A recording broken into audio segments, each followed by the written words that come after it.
Good afternoon. My name is Peter Benson. I am the SVP of Business Services at Park Bank, and I will be your host for today's webinar, Finding Your Difference Through Storytelling, which is going to be presented by Dave Nielsen and Mike Nielsen of Story First Media. Before we get things really up and rolling, I just have a couple of housekeeping items. First, if you are familiar with Zoom webinars, we like to use the Q&A function on ours to have people submit questions that come up during any portion of the presentation. Depending on when we see them, we may answer them as they come in, or we may hold them until the end of the webinar when we're going to be reserving some time to answer unanswered questions that people submit. And like all of our previous webinars, this webinar is being recorded, and a link to the recording will be made available to everybody who is registered and is participating after we do the post-production editing, cleaning things up. We will have a link to the webinar, and also I understand a document that Story First has helped put together that might be a great resource for anyone on this. So with that, I am extremely excited to welcome Dave and Michael Nielsen of Story First Media. For those who aren't already familiar with them, Story First Media's filmmakers and marketers help their clients differentiate their organizations using the timeless tool of storytelling. Story First's upfront consulting service identifies your difference and aligns it with your audience. Then their content production team shows that difference through video, film, and any other mediums as your needs dictate. With that, I'm going to turn it over to the people you really came to hear. Thank you, Dave and Michael. Take it away.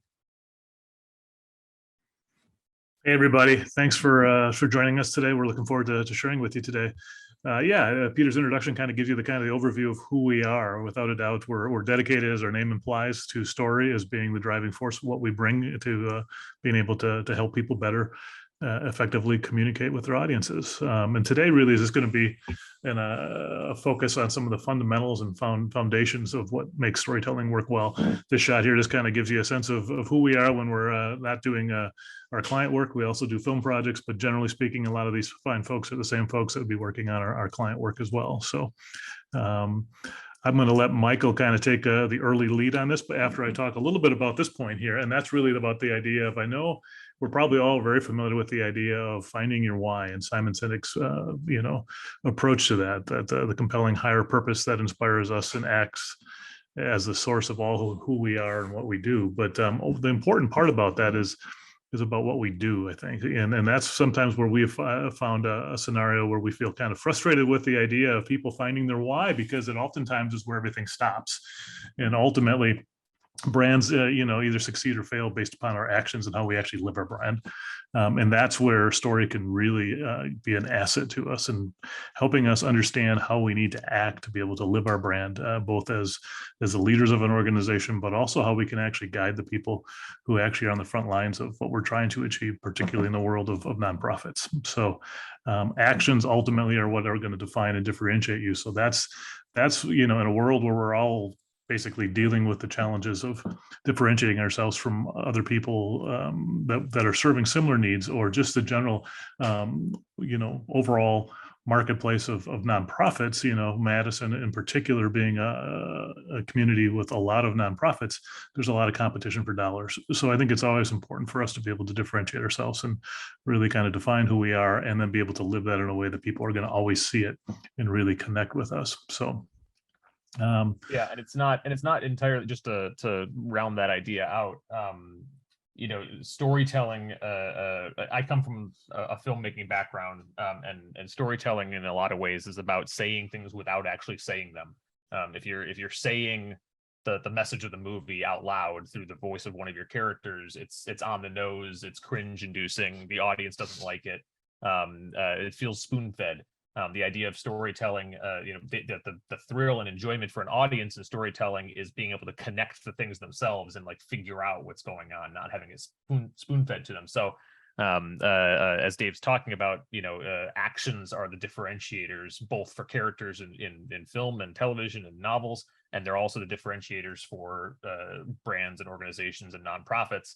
And when we say actions, it's not so much a moralistic thing. It's not about, do the right thing or do the right thing by your customers.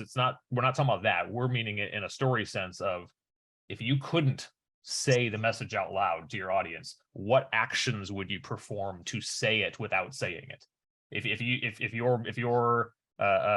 some part of your mission is about, we're here for X community, X group, or whatever.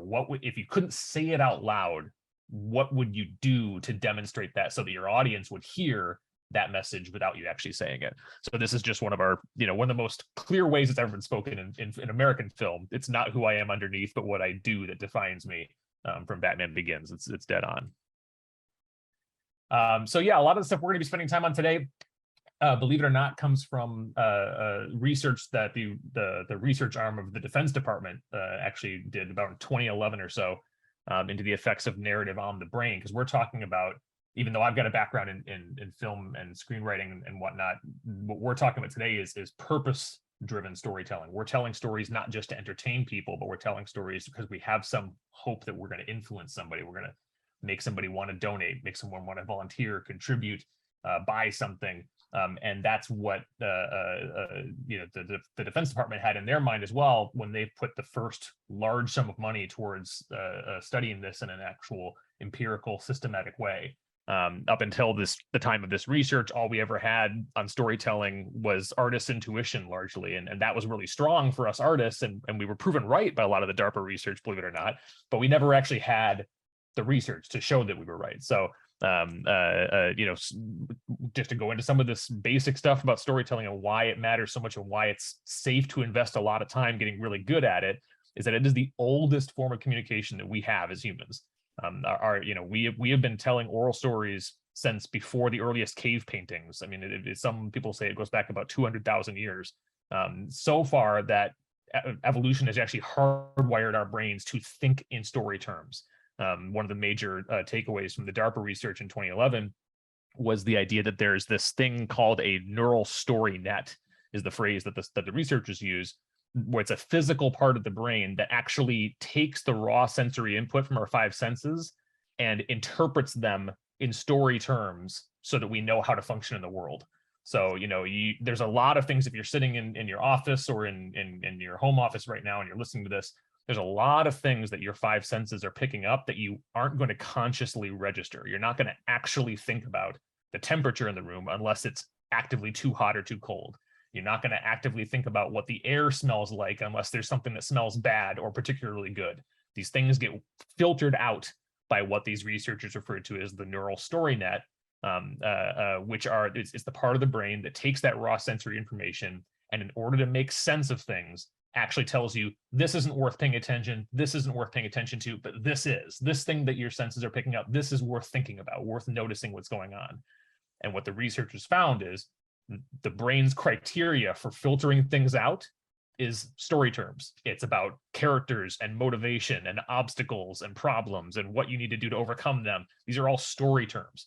So when you start to get into this and think about it this way, what a story is becomes much more important and rich and vital than just a more fun way of communicating. It's actually an externalization of how our brains process information. Stories are thoughts projected. So in order to make sense of the world, we're cooking the data before we even think to ourselves. Look, the raw data is not what we're thinking of. We're changing factual information, we're reversing things, we're making assumptions, we're creating new information, we're ignoring parts of what people are saying to us, we're inferring connections and information that may not be there, we're inferring motive, intent, and significance to things that may not be there, and we misinterpret things all the time because our brains can't help but do this. If we didn't have the neural story net, we would be overwhelmed and we would not know what's important to pay attention to. So to give a couple of examples of how this works in your day-to-day life, here's one of my favorite things from film history. This is from the Soviet Union and early part of the Soviet Union. After the Russian Revolution, there was a trade embargo, so there was no film stock being let into the country, and they couldn't produce their own. So in order for film students to practice and learn the trade of filmmaking, they ended up having to take already produced films and cutting them up and then re-editing them to see how they worked. They couldn't shoot their own films. So this is something that's very famous in film circles called the Kulashov Effect. And I'll just play this for you here and narrate because it's silent. So they would screen this to audiences in Russia, and the audiences would say, look at how hungrily he looks at that soup. And audiences would say, look at how he mourns over that girl in the casket.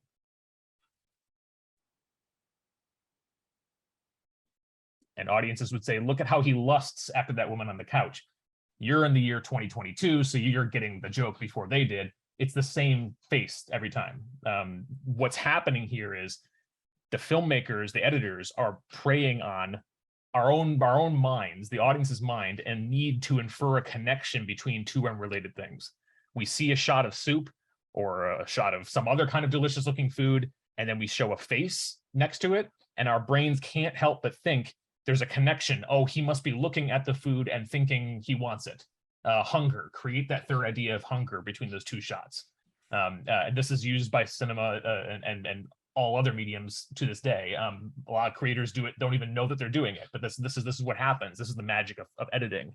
You can infer a third thing that's not even there. Again, going back to what we were saying at the beginning of the talk, saying it without saying it. No one said hunger. No, he didn't hold up a sign and say, I'm hungry. We brought this to it. Here's a written version. So this was taken directly from the DARPA research. He went to the store, Fred died, Sharon went hungry and wept. Most people in the tests, in test groups that read this couldn't help but interpret this as Fred went to the store, then he died, therefore Sharon went hungry and wept. But we're bringing that connection. There's nothing to these sentences that tells us they have anything to do with one another. We should be able to scramble them and they have just as much inherent meaning. And so storytellers know this intuitively and through working on the craft forever, that you oftentimes are much better off relying on the audience bringing the connection themselves to it. You don't actually need to say it out loud for them. You don't need to spell it out to them. We are going to bring a whole bunch of inferences and connections that you didn't say explicitly. This is how Steven Spielberg got so far with Jaws and never showing the shark practically outside of like 3 shots, but we felt that shark the whole time, and audiences thought that there was way more of the shark in that movie than there actually is. You know that you can lean on people. So this can be both something that's positive for branding and also kind of scary for branders in the sense that it's extremely powerful tool to be able to leverage the imagination and the inferences of your audience. And if you know them well enough, you can know the inferences they're going to make. But it's also kind of scary because of the fact that it's very easy to be misinterpreted, right? I mean, if you don't tell the story in the right way so that it gets through the neural story net of your intended audience to their conscious mind in the form that you intended it, that the message didn't get through, right? And that's why it gets so important to understand the story structure, to understand how to structure message into a story form so that it actually does cut through the neural story net in your audience intendedly with the content and form that you intended as well. So it's not about whether or not you're going to tell a story. Your audience is hearing a story whether you tell one or not. They're going to interpret through their 5 senses what you sent them, just like we did these past experiments. They're going to interpret that and turn it into a story in their mind, whether you like it or not. The only question is it the story that you wanted them to hear? And that's where storycraft comes in. So this is the age-old story structure map, so to speak. You'll find this going all the way back to antiquity and ancient Greeks, that a story essentially is a person whose life is thrown out of balance, either to the positive or the negative, by some anomaly. Something happens in their life that they're not expecting. So then they take some sort of initial easy action to try and regain that balance, but some obstacle stops them from regaining the balance initially. So then they have to take progressively higher and higher stakes actions until they are finally arriving at a decisive action, a defining, differentiating action that actually brings about balance.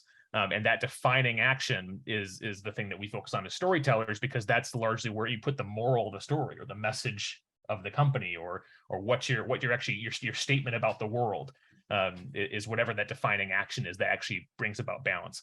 A very cheap, easy way of saying this, it actually comes in that bottom line, believe it or not, from the creators of South Park, Trey Parker and Matt Stone. In the beginning, blank, but then blank, therefore blank. It's about causality. Somebody in the beginning, there was this situation, but then some sort of obstacle came in, some anomaly happened, something unexpected happened. Therefore, this had to happen, and back and forth until some decisive action is taken that brings about balance. Too often, I think one of the things we tend to do, and it certainly happens in the world of nonprofits, is we want to talk about all the details of what we actually do. And that is important. It is a part of us communicating overall what we're seeking to be able to accomplish in our communities. But just being able to move audiences when we're actually telling that story for purpose to try and achieve a goal, that's where making sure that we have that causality, those challenges and obstacles is part of the communication. Because if they're not there, the ability for what we're trying to communicate to actually achieve the goal we're seeking is going to be hindered significantly. So we conduct a lot of interviews for both the documentary videos we might produce for clients, but also in just research for clients. And one of the quickest tricks we have for finding the core nut of a story in an interview is running towards the obstacle. Like if we can find the obstacle, if we can find what's hard for the character in this story, all the other story ingredients are going to be found right around it. So yeah, that obstacle becomes something not to avoid, but something to relish in your storytelling. This is the same idea as the previous slide, but this was DARPA's their version. This is what they came out of their research with. So this top line, the main character, goal, antagonist, obstacle, climax, and resolution, that's all that what we saw on the other slide. No need to go through that again.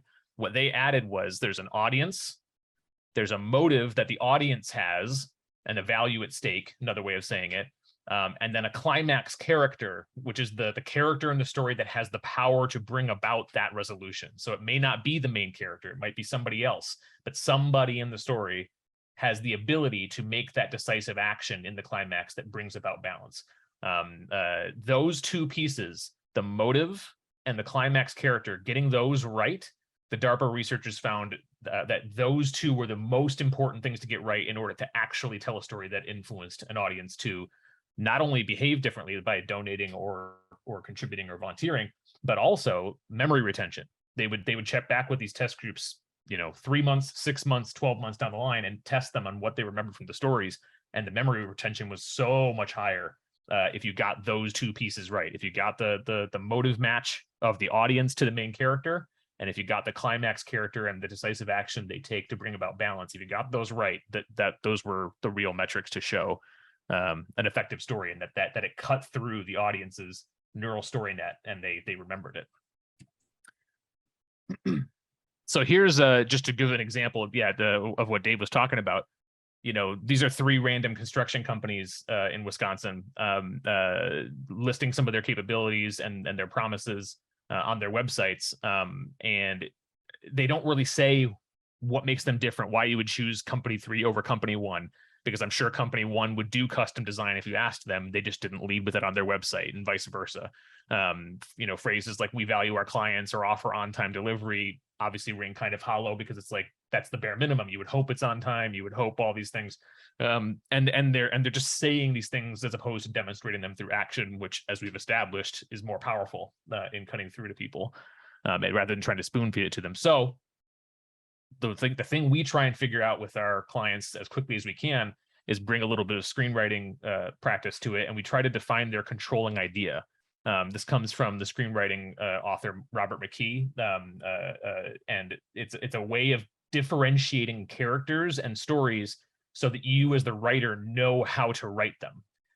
So if you are, for example, hired to write a Dirty Harry script, how do you write that character? How do you know how to write that character as opposed to writing, say, a Sherlock Holmes story? If you got to understand what makes that character tick, what kind of actions do they take to reestablish balance, and it differentiates people. So, you can take those 2 examples. Arguably, Dirty Harry and Sherlock Holmes, both being detectives, they are competitors, right? If we're going to use the organizational business analogy here, they're competitors in the field. They both are after the same thing. They both offer the same service. Their value at stake is justice. Justice is either going to be achieved or not achieved in their world. In all the stories you tell, either they're going to achieve justice or they're not going to achieve justice. How do they do that? That's the differentiation. So for Dirty Harry, justice is achieved because he's more brutal than the bad guy. He's more violent than the bad guy is, and that's what makes it such a dark 70s story. Sherlock Holmes, his value is also justice. Justice is achieved because Sherlock Holmes outsmarts the bad guy. So if you know these controlling ideas, you now are free as the writer to write the script, and you won't violate the character. You won't have Dirty Harry suddenly start quoting Shakespeare and pulling out a magnifying glass, because the audience will know that's hollow, that's not accurate, that's a violation of the character. Same with Sherlock Holmes. He's not going to pull out a magnum and blow away the bad guy. That's Dirty Harry. That's a violation of Sherlock Holmes' character. So you need to know this well enough in screenwriting in order to be able to actually authentically write the characters. It's a very easy analogy to think of for businesses and organizations. You know, if it's two nonprofits serving similar functions, serving similar communities, how do you differentiate? It's about how you serve, how you deliver on whatever it is that you're putting forth. What's the decisive action you take that brings about balance for whoever is benefiting? That is the essence of the story. That's what we try to single out. Find what the obstacle is. Find what's hard. How do you overcome that? What is there a pattern in that we can reduce, to one kind of idea, one overarching action that you take?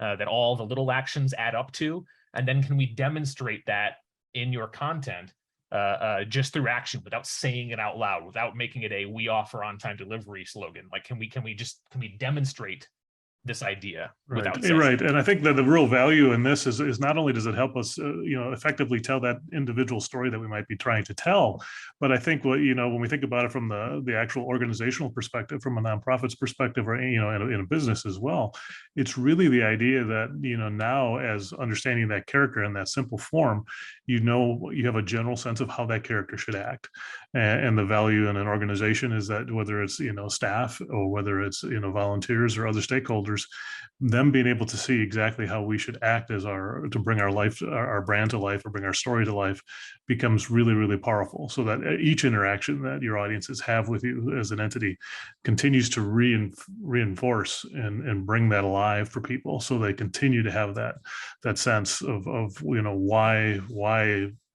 our motives are aligned to be able to actually deliver upon what your mission is.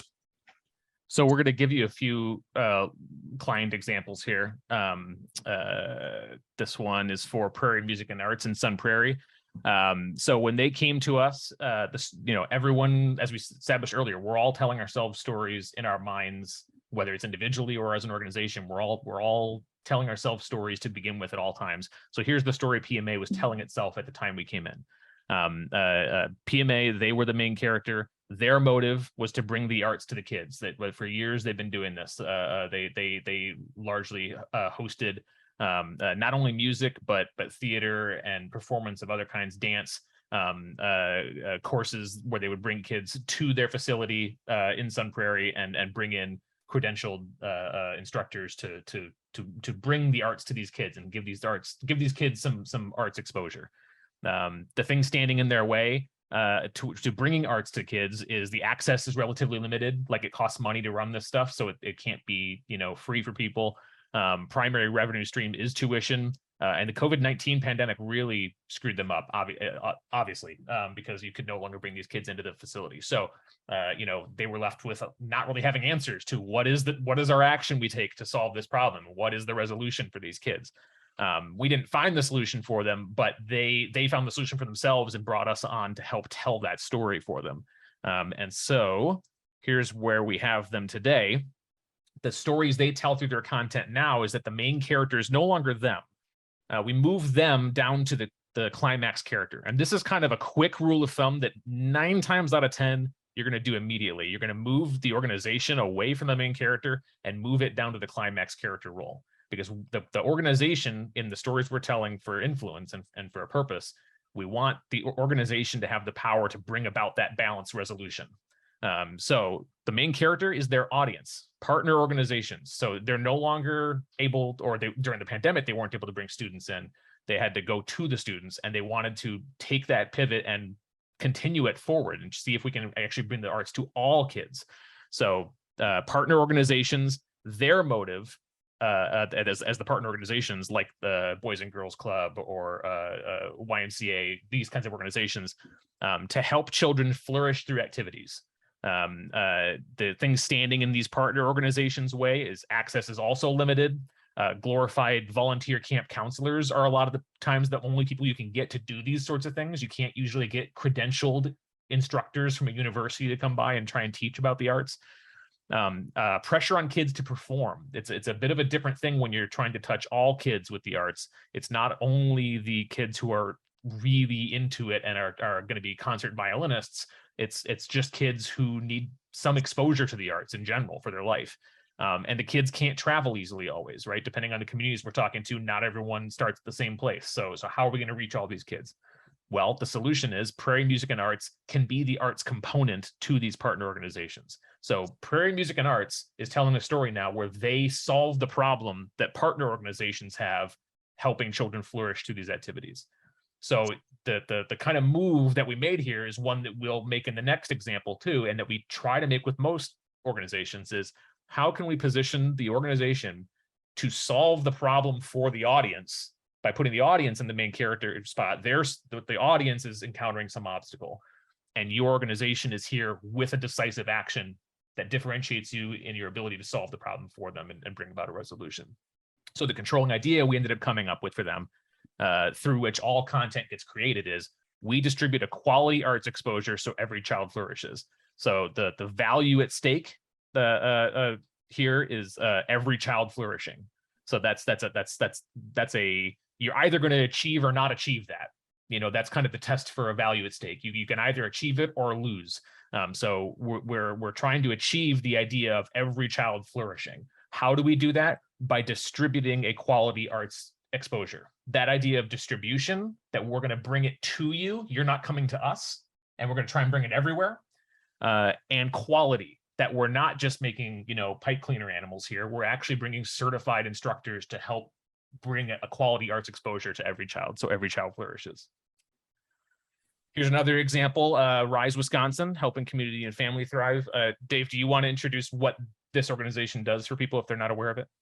Yeah, I mean, Rise is a fairly large organization over on Fordham Drive, and they do a lot to help with, mental health issues as well as child abuse prevention.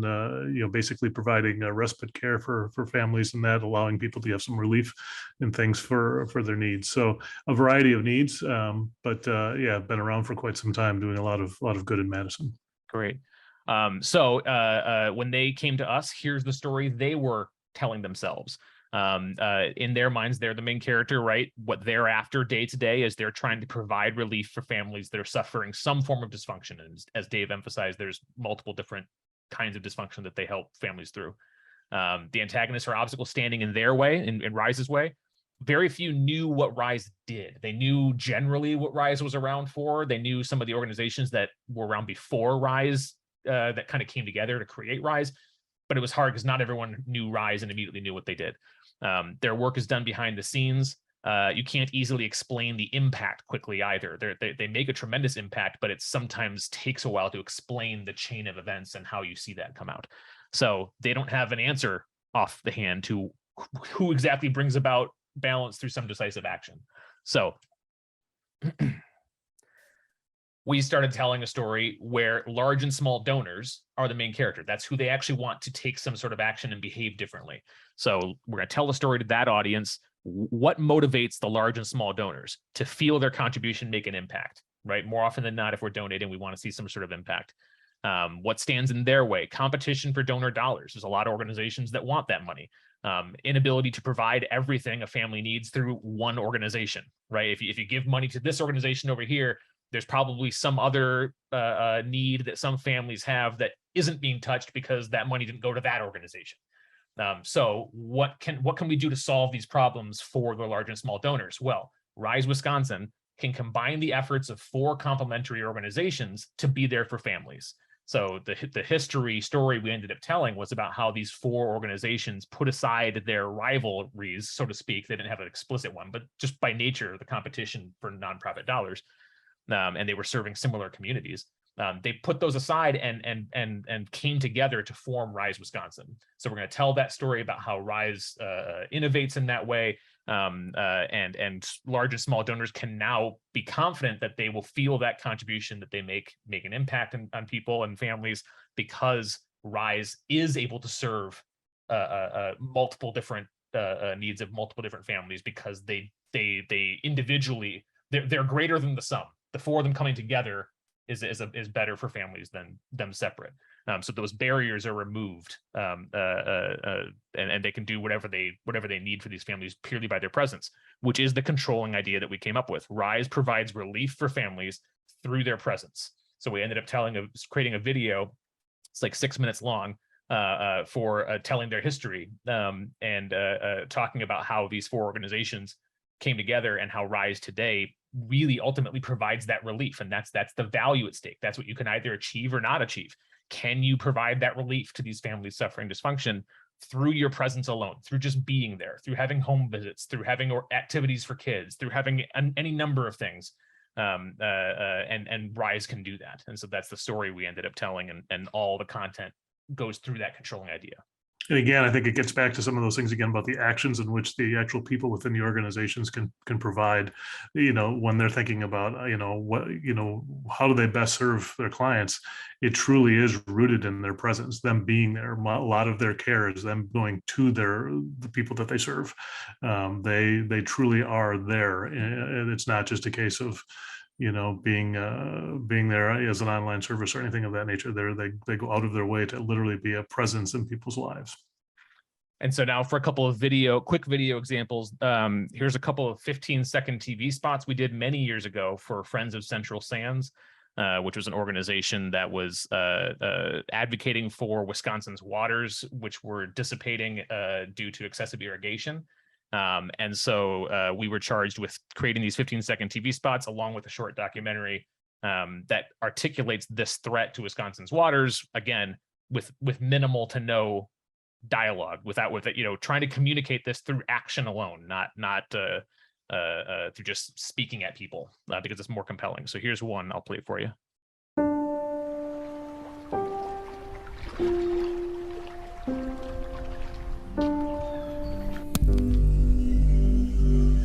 Wisconsin's waters are disappearing. Help protect them at friendsofcs.org. And then the second one in the series.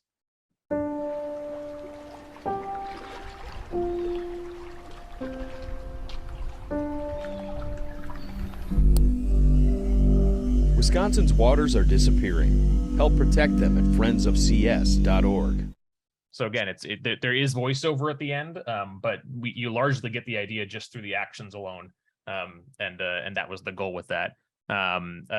There's also a longer documentary. This is just a small clip of it. We have like an hour-long documentary that's in editing right now for the Richard Davis Foundation for Young Bassists. Richard Davis is a jazz legend that's lived in Madison for many years, and his foundation had put on this conference once a year where highly trained young bassists and young musicians who want to be great musicians come every year to learn from the masters. So all these people who admire Richard from the coasts and elsewhere around the world would fly into Madison once a year and actually have these high touch engagements with these kids, ranging from 3 to 18. And help them with their craft. So the controlling idea that we ended up having for this was lives are enriched when masters of craft mentor the young.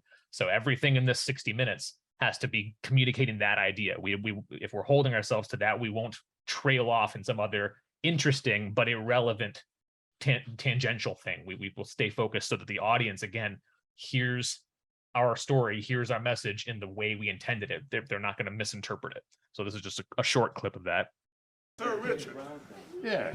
How are you, sir? Yes, sir. Top of the morning. Hey, Mac man. What's happening? And then you have someone like Christian McBride or Rufus Reed or John Clayton, these big names that come and sit down right next to you at the table to eat, and you're a 14-year-old kid. I mean, it changes the whole, and they're always supportive of what you're doing. It changes your whole concept of maybe what it means to be in music and what it is like to be at the top and what kind of people more than just what kind of bass players you want to be, but maybe what kind of people you want to be.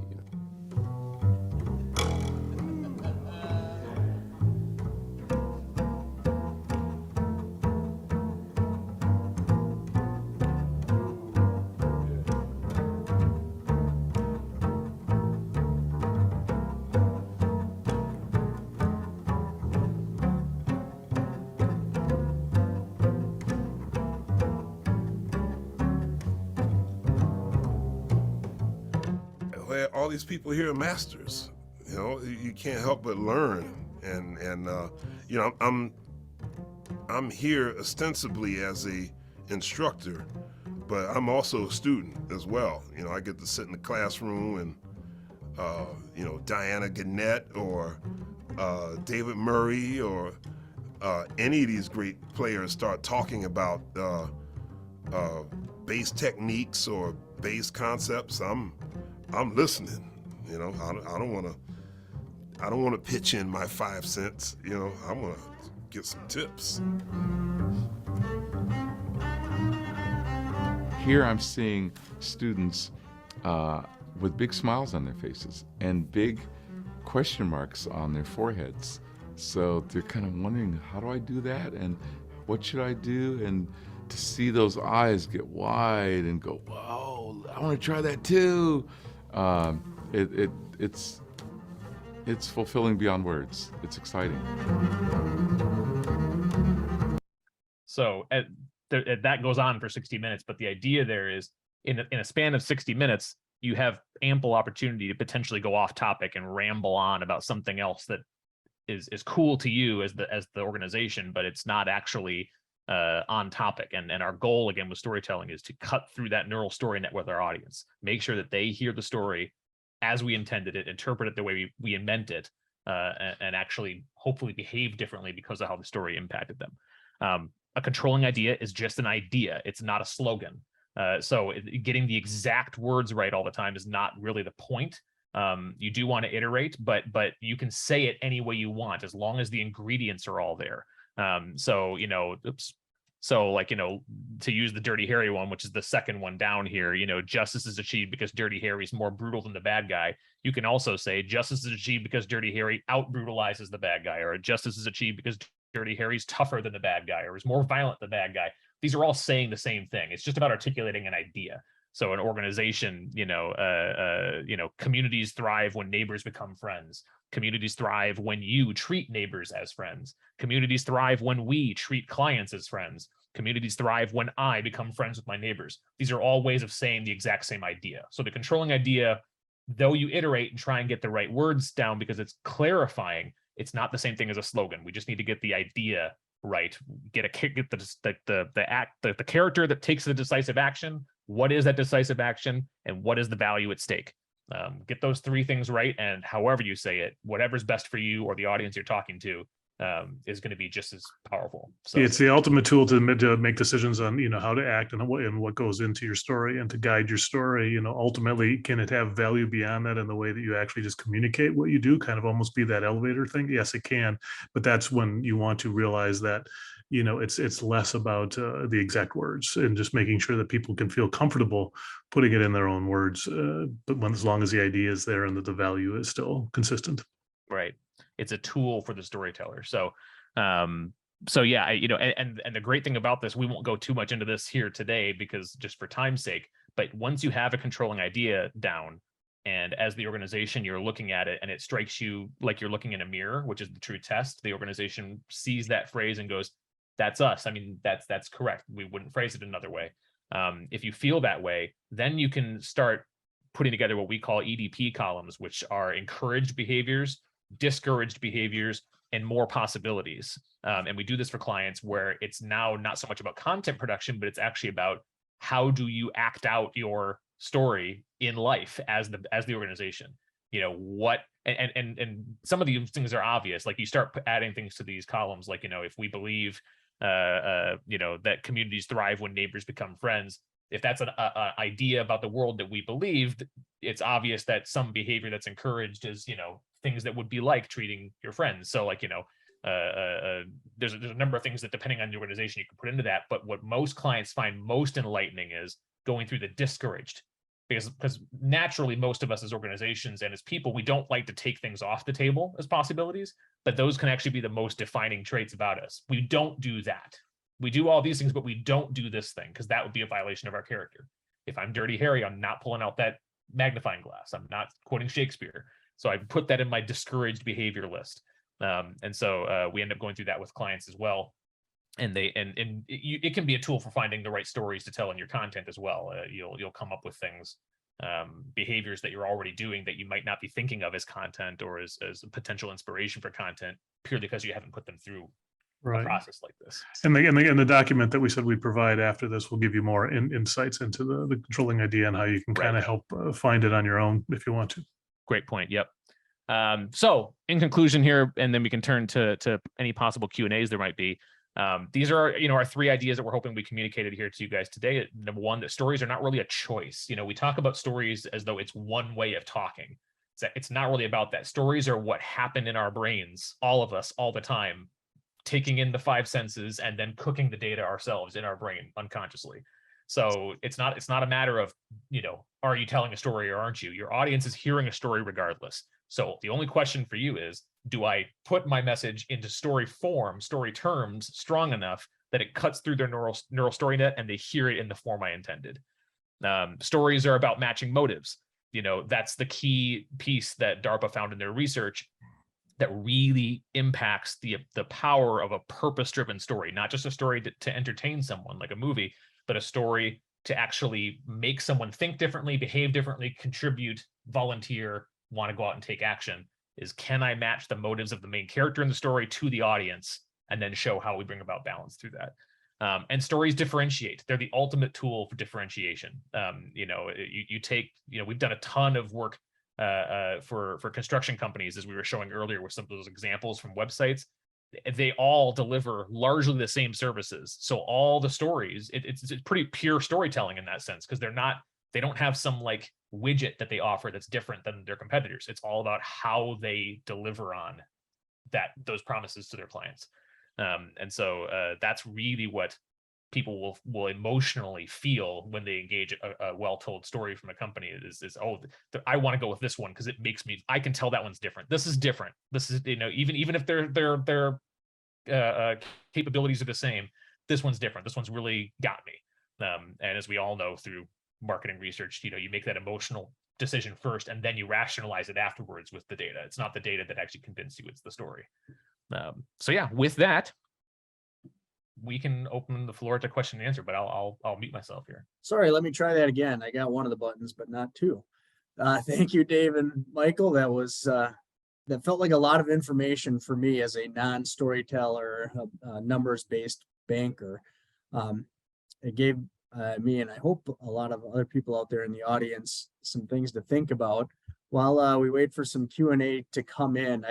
I would like to start with a question for you guys. How should I, as an organization, be thinking about who I would include in the process of finding our story? Like, if I am an executive director, do I call my board in? Do I call some major funders? Do I go to my staff? Who do you recommend we start thinking about as we try to define the process and the things we're really looking for here? Yeah, I mean, it can definitely be a combination of all of those. I mean, I think a lot of it has to do, again, with, the size of the organization, the nature of the audiences. We have to know our audience, right, to be able to find that motive match. So there's no question that we want to make sure that we know that.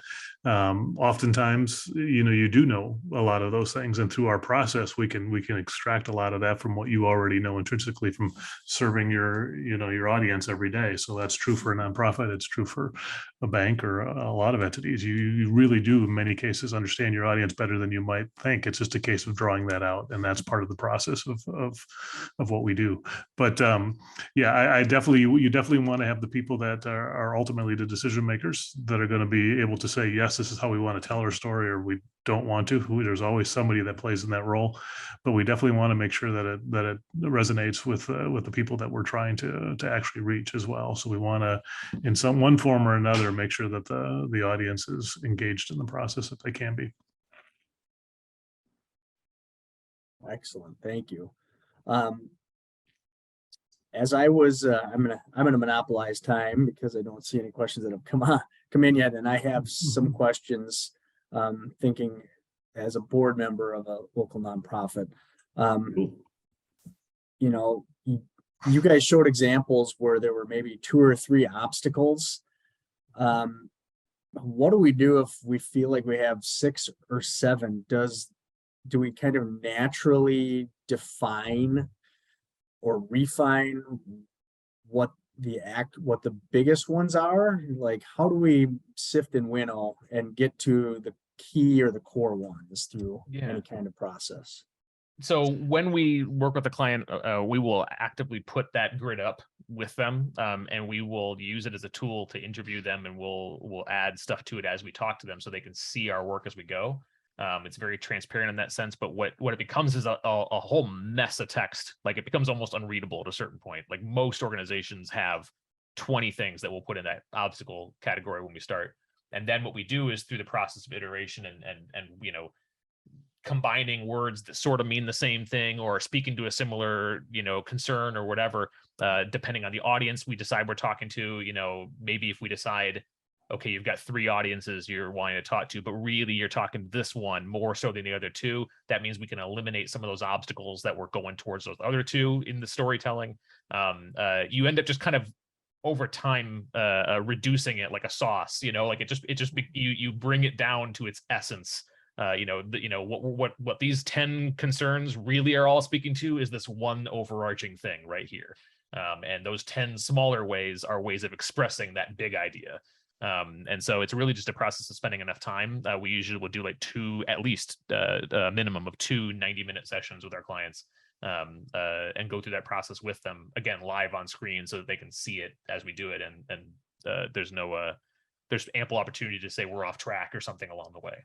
Yeah, and I think really it's about finding the through lines. I think, you know, we'll have many cases multiple obstacles, but then we kind of align those again with the audiences. We'll sometimes figure out that by the time we're done, that you've kind of filtered that down and you've winnowed it a little bit. It's not nearly as long as it may appear to be, because there's ways to address those, because there's overlap. There's overlap in the way that people are going to be, their concerns are going to be somewhat similar. You know, when we use the construction as example, everybody's, you know, whether they're building the kind of client and the kind of, you know, project they may have, ultimately it comes down to, you know, on time, you know, quality of work. There's always these through lines that everybody's going to have, even though they feel like their problem is unique.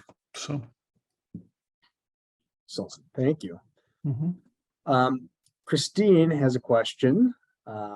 She wants to know if you guys have any tools or templates that you utilize in the creation of your stories.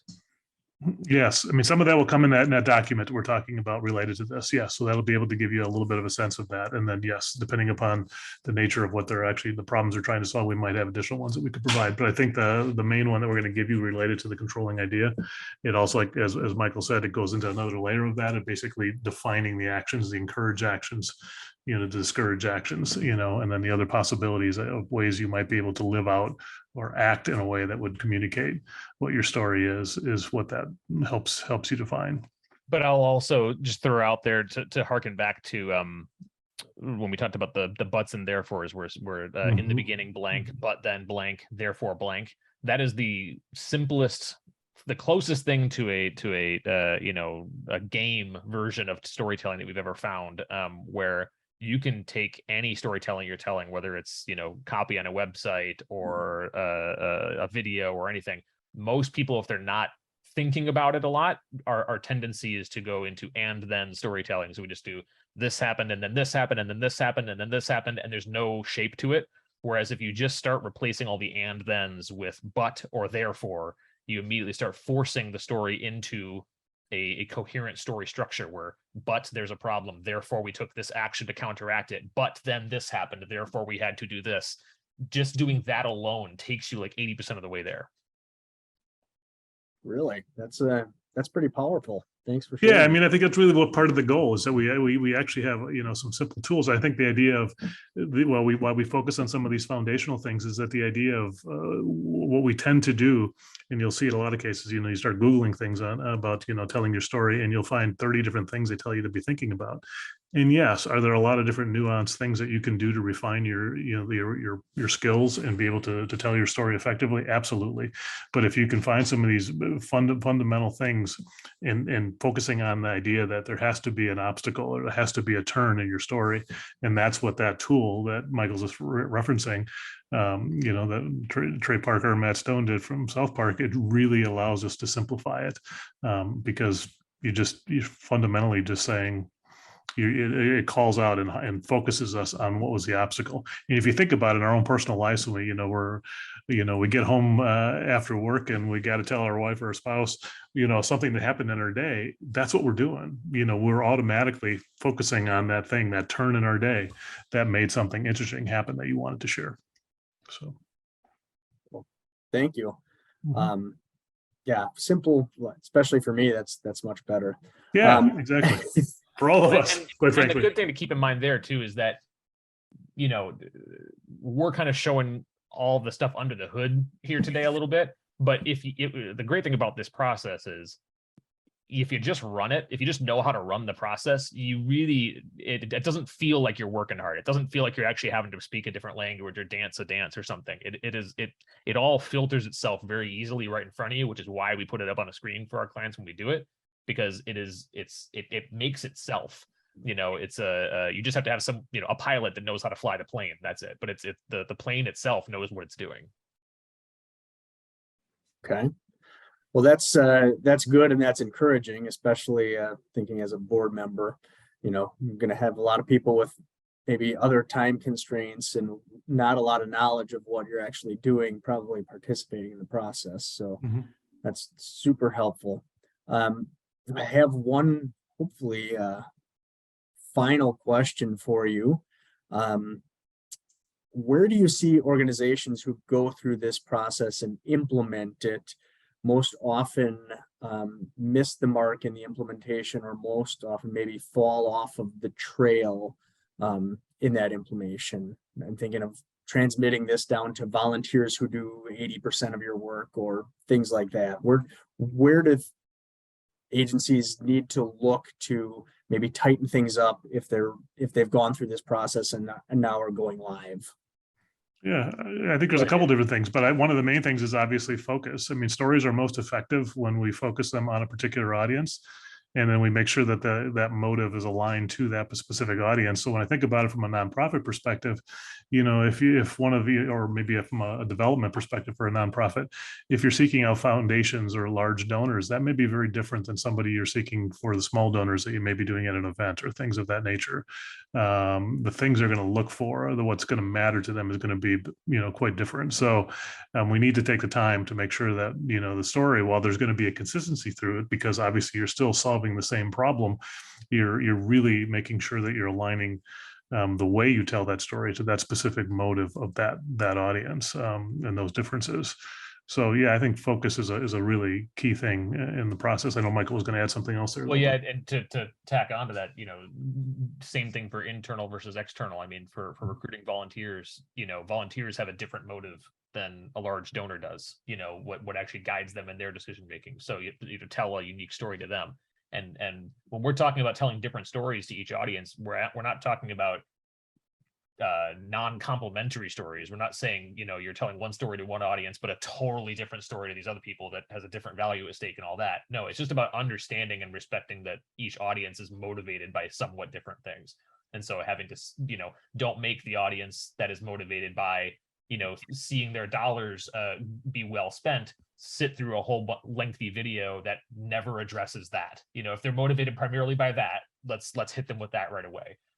You know, and where a lot of videos will initially go off the rails is if we feel like we have to speak to all these audiences in the same piece of content that goes out, because now there's no shape to it. It's just, you know, there's no reason why you would lead with the thing for the small donors over the volunteers. Like it's just kind of about flow at that point, and it's not really structured in any particular way to impact somebody. Yeah, I think fundamentally, you know, nonprofits are not that different from this perspective to businesses, in the sense that we all have a lot of features and benefits that align with why we do what we do, but they aren't all equal for every audience. And quite frankly, when we think about that, you know, we need to be thinking about it in the sense that we're actually trying to help our audience. We're trying to make it, we give them the experience that you've actually taken the time to understand what matters to them most, and share that aspect to them. Lead with that, because that tells them, quite frankly, that you know them and that you've taken the time to understand them, versus just giving them the bullet point list of every feature benefit of what you accomplish by why you exist. That just may not be you know, that important to them, and that's hard for us sometimes to accept, because you know, whether it's a business or an organization, we like to think that everything we do is important and equally important, but in all reality, it's not for every audience. So Excellent. yeah, hopefully that helped. Yeah, this was very helpful for me, both in my professional life and in my volunteer life. We are coming up on time, so I will again thank Dave Nielsen and Michael Nielsen from Story First. Great presentation, a lot of fantastic information. And I would like to remind everybody that when we have finished our post-production, we will be sending out a link to not only the video, but also the document that Dave and Michael were referring to throughout the presentation, that will hopefully help you get started on a process like this. You also have their contact information in the presentation if you have follow-up questions that they would be suited to answer or maybe able to help you with. Thanks everybody for being part of our program today, and we wish you a good rest of the month. Thank you. Thank you, Peter. Thank you, everybody.